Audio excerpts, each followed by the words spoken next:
Hello, welcome back to my channel. Today we're going to be reviewing middle school, how I survived Bullies, Broccoli, and Snake Hill.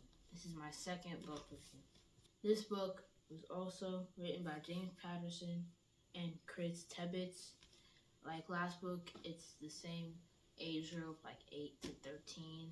This book is about how the main character, Rafe Cachadorian, goes to summer school. He goes to this summer camp called Camp Wanamora, and Georgia also goes to Camp Wanamora, but she goes to the challenge program where the nerds and the smart kids go. So at Camp Wanamora, there's different houses, like there's the bobcats, the eagles, and other animals. So Rafe and his group are the muskrats. They'd always be pulling pranks on them, like the shaving cream all over their beds, or an axe bomb in their room, or putting like food and tuna under their bed so the place stinks.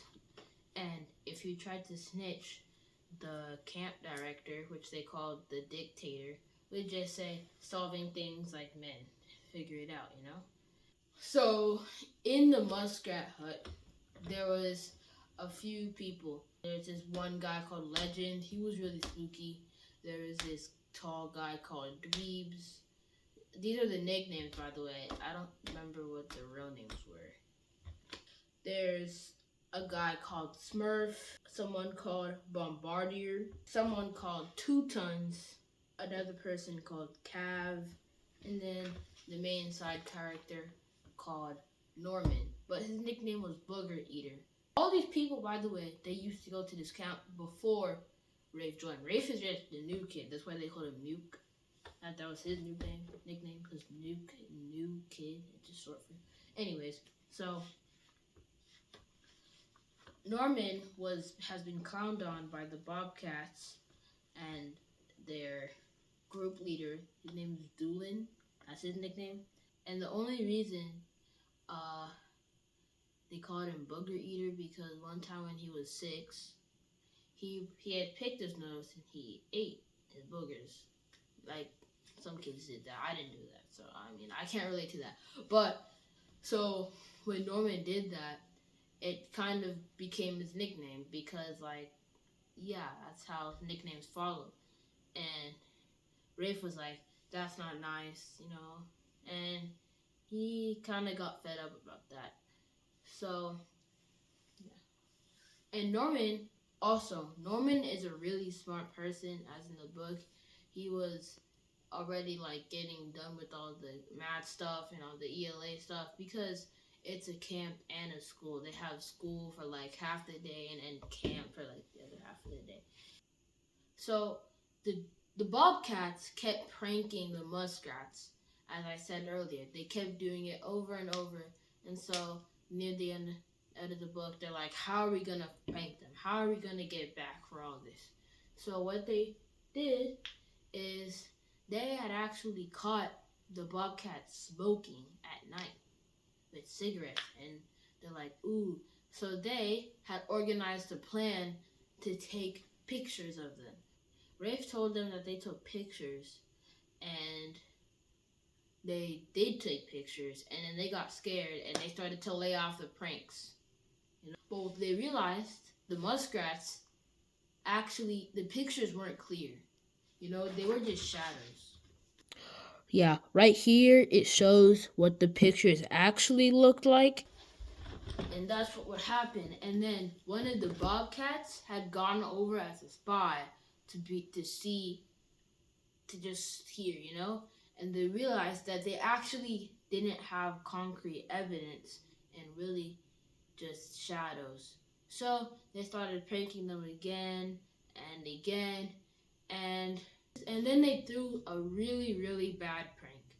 Because Norman had a lot of books from the library, and the reason why he attended the camp instead of going to the challenge program or a smarter camp is because he has a bad father and a bad role model, and he's kind of scared of him, and so he doesn't want to see him all the time.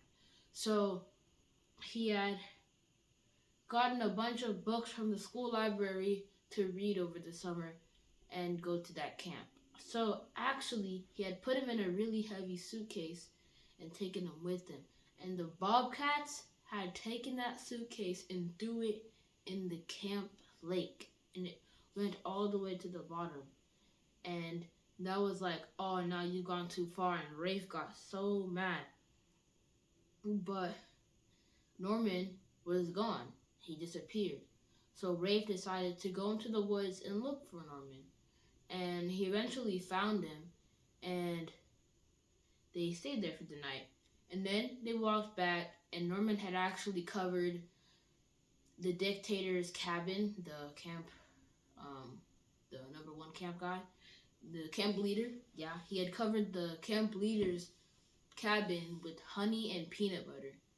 Once they did that, Rick decided to take the downfall for it instead of letting Norman do it, because Rafe had been a bad friend, kind of, by like dragging Norman into all the mess that they've been doing with the Bobcats, and Rafe eventually got kicked out of camp. But before he got kicked out of camp, they got the craziest get back of like all time. See, they had like torn down their whole thing, all the stuff that they did, and they put it all into one. So yeah, they did that, and that was the end of it. He got kicked out of camp, and yeah.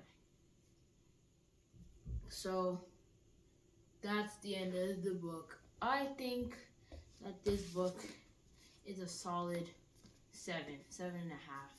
I'm not gonna average out ratings like last time. I think I'll just go ahead and rate this book. I think this book is a 7.5, maybe even an 8. I'll just say 7.5. I really like the characters, how they had like different names for them and nicknames. I also really liked the. I enjoyed it. I really enjoyed it. The plot was kind of basic. You kind of could see the ending, but I think it developed really well. So yeah, thank you for watching my video. Make sure you like it, subscribe, and peace.